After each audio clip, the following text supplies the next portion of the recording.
มันฟันเมียว่ะต้องกินอะไรจ้าต้องใส่จ้า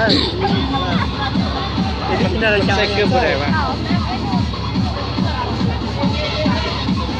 มาหน้านู้นไปซ่อมเอาที่สร้างมาสุดยอดมา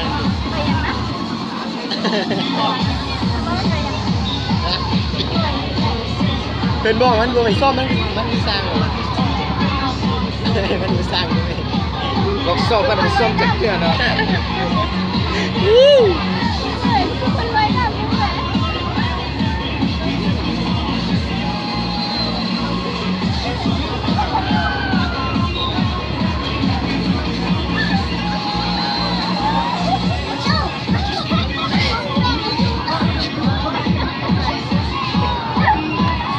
สวยนี้มันไม่ได้กินข้าวนี้ผมมีแห้งเลย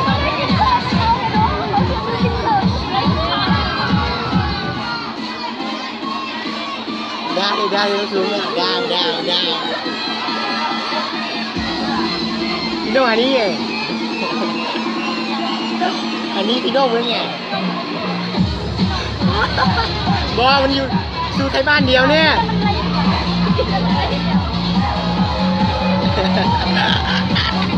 เฮ้ยมองนองมาอีกแล้วหวยอันนี้กับประตูที่ทำกันเนี่ยไทยบ้านเดียวนี่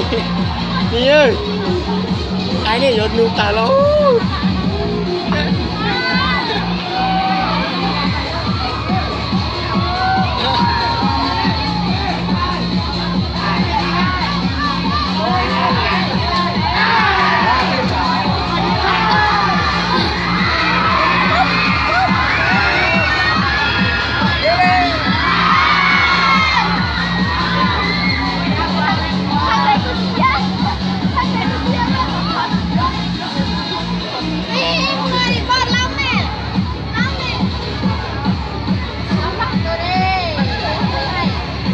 ว่าเบิ่งก็ได้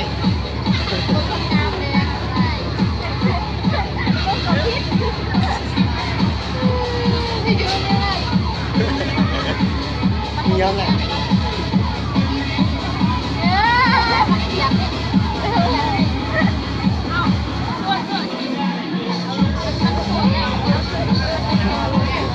นี่ไก่ละต่อนี่